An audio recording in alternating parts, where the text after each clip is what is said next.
uh, ada ya, katanya wacana Pak Jokowi mau. Iya, ada begitu.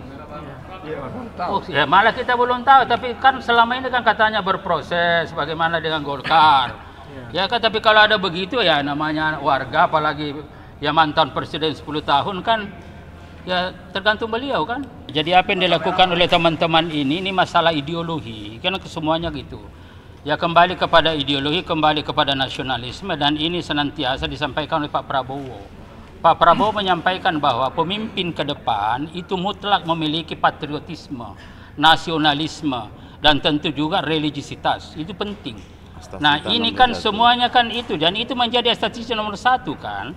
Jadi artinya adalah bahwa apapun bentuknya, mau ada pelatihan, mau apa, intinya adalah bagaimana generasi ini ke depan itu betul-betul memiliki patriotisme, bau tanggung jawab, memiliki sesuatu keberanian, kejujuran, keadilan. Patriotisme itu harus tercermin seperti itu. Demikian juga misalkan nasionalisme, rasa bangga terhadap ya negara, tanah air, dan lain-lain sebagainya.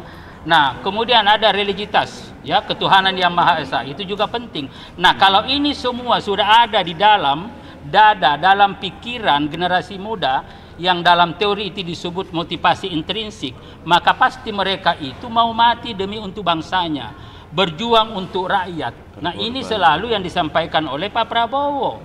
Nah sehingga apapun bentuknya nggak ada masalah. Tetapi mestinya ini juga nanti memang pelaksanaannya, di samping akan sebaiknya kalau ini secara nasional, lalu nanti pelaksananya seperti apa itu sangat tergantung kepada ciri karakter daerah masing-masing, karena tentu beda-beda. Ya ini akan diganti, tetapi intinya itu, dan ini sudah disampaikan oleh Pak Prabowo, ya, dan saya kira memang ini mutlak, dan saya punya keyakinan Pak Prabowo sebagai seorang prajurit yang luar biasa dan juga sudah punya pengalaman luar negeri, ini dia melihat tantangan ke depan untuk mempertahankan tantangan ke depan ini, maka perlu patriotisme ini, perlu nasionalisme ini. Caranya bagaimana? Nah itu barangkali nanti tentu macam-macam ya, tetapi kalau ada kebijakan secara nasional. Ya kalau dulu itu kan ada yang ada mahasiswa itu yang ada apa itu kayak dari Sulsel itu, siapa dulu itu? Tarpatnas. Bukan Tarpatnas, ada mahasiswa itu bukan wajib militer tetapi Menwa dulu ada kan, kemudian ini kan semua. Jadi sebenarnya kan itu loh persoalan, tapi persoalannya ini loh yang harus dimiliki, dan ini loh kenapa? Karena ke depan ini pergaulan dunia semakin terbuka di mana-mana, dan pasti nanti di situ ada gesekan-gesekan ideologis, saling mempengaruhi dan lain-lain sebagainya. Dan ketika itu nanti harus jelas bahwa generasi muda Indonesia, pemimpin Indonesia memperjuangkan dan mencerminkan identitas ciri karakter Pancasila sebagai ideologi dan falsafah bangsa. Ini loh yang pokok, ini yang pokok itu, ya. Apalagi terakhir dari saya Pak, ini kan hari ini yang cukup menjadi perhatian berita hari ini, ada apa tuh? Ada ya, katanya wacana Pak Jokowi mau. Iya, ada begitu. Oh, ya malah kita belum tahu, tapi kan selama ini kan katanya berproses bagaimana dengan Golkar. Ya kan, tapi kalau ada begitu ya namanya warga, apalagi ya mantan presiden 10 tahun kan, ya tergantung beliau kan.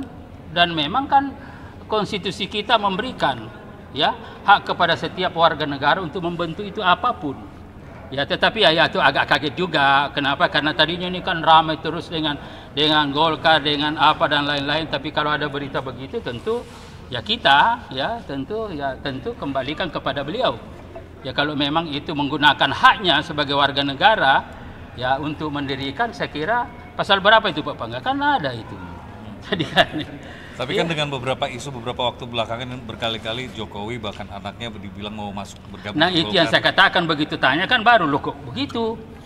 Ya selama ini kan berproses katanya ini. Ya kalau ya udah kan tidak bisa dipaksa juga. Kan lah begitu. Yang namanya berpartai itu kan harus didasarkan pada pertimbangan-pertimbangan ideologis, karena itu kan yang pokok. Kalau ya dan ideologi Golkar kan jelas Pancasila, dan Golkar ini juga lahir sebagai reaksi terhadap gerakan komunis pada waktu itu yang ingin mengganti Pancasila. Jadi ini tidak bisa tawar-menawar di sini kan. Ya kemudian visi misinya misalkan seperti apa, itu kan jelas juga di dalam doktrinnya. Bagaimana karya kekaryaan, metodologi pendekatannya juga semua jelas. Jadi ini kan apalagi Golkar ini adalah partai terbuka. Golkar ini adalah milik rakyat Indonesia sehingga siapa saja yang mau masuk nggak ada masalah. Ini bukan milik kelompok, bukan milik keluarga, bukan, dan ini semacam apa namanya? Kalau PT itu sudah TBK. PT, ya TBK, dan apa itu sudah terbuka itu apa namanya itu? Ya go public. Ini Golkar ini go public siapa saja. Ini buktinya Pak Bahlil sekarang jadi ketua umum DPP Partai Golkar dari Papua. Saya jadi sekjen Golkar selama 8 tahun dari Sulawesi, dari kampung. Bukan anak pejabat. Gitu loh, inilah hakikat Golkar. Golkar adalah milik rakyat, ya dari partai terbuka, ya, dan karena itu siapa saja dan lain-lain sebagainya. Nah, ada berita itu ya agak kaget juga karena selama ini kan diramaikan terus bahwa bagaimana Golkar tiba-tiba ada berita begitu, tetapi tentu kita di Golkar juga tidak bisa menghalangi karena setiap warga negara Indonesia adalah punya hak Tadi Bapak untuk berserikat. Tadi Anda sempat sebut kagak kaget juga, tapi saya garis bawahi berarti tidak mengkhawatirkan buat partai Golkar ini. Lah, Golkar dari dulu kan sejak lahirnya ya masih golongan karya sampai menjadi partai, bahkan jadi partai itu jadi sasaran. Bagaimana Bang Akbar ketika itu dilempari batu di Jawa Timur, mobilnya seperti apa, tapi pada waktu itu justru Golkar jadi menang.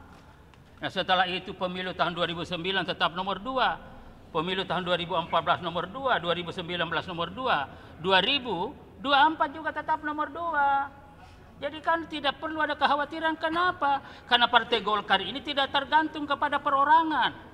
Kebesaran Golkar adalah karena dibangun atas asas ideologi yang diperkuat oleh sistem dengan kepemimpinan yang kuat. Ini jelas kan Golkar itu. Basisnya adalah ideologis, ya, kemudian ada sistem, ya, konsep yang diperkuat oleh strong leadership, kepemimpinan yang kuat. Itulah Golkar. Jadi ketergantungan kepada individu tidak. Gitu loh, siapa saja.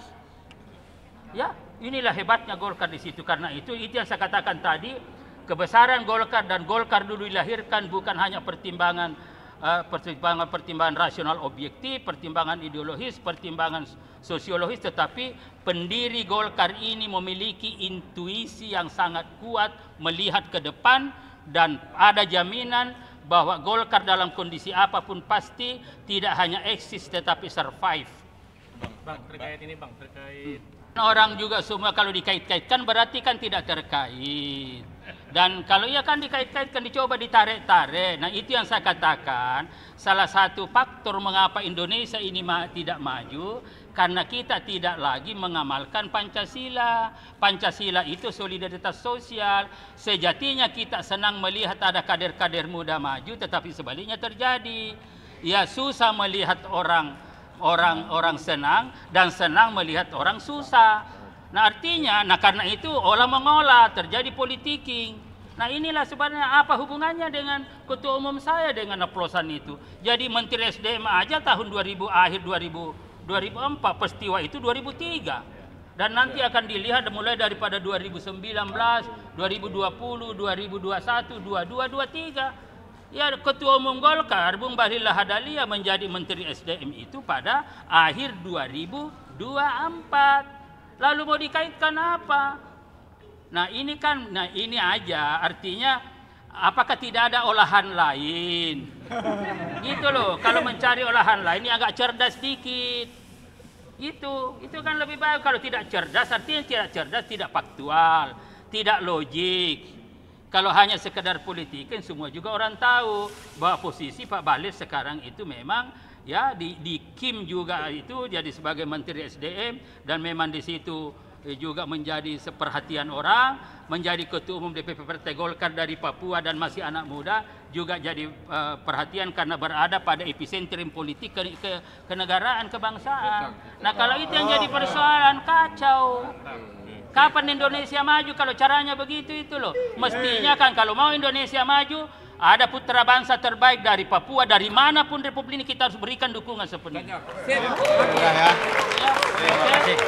Terima kasih.